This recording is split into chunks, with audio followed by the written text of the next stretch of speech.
Guys, siguro ito. Yan. Tinawag ko, gugutom.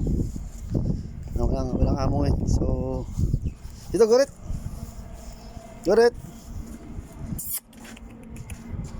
Kasi Goret na sumunod sa akin.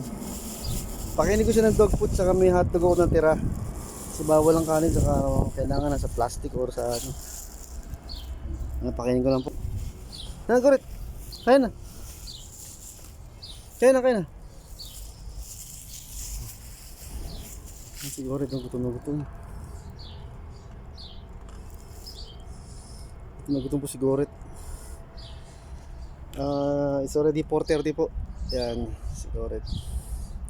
Ang init sa labas at mga kadog lover. Yan po.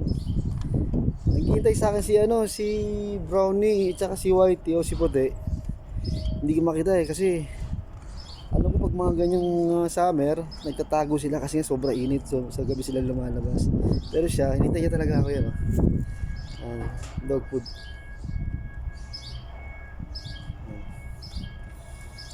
Yan po.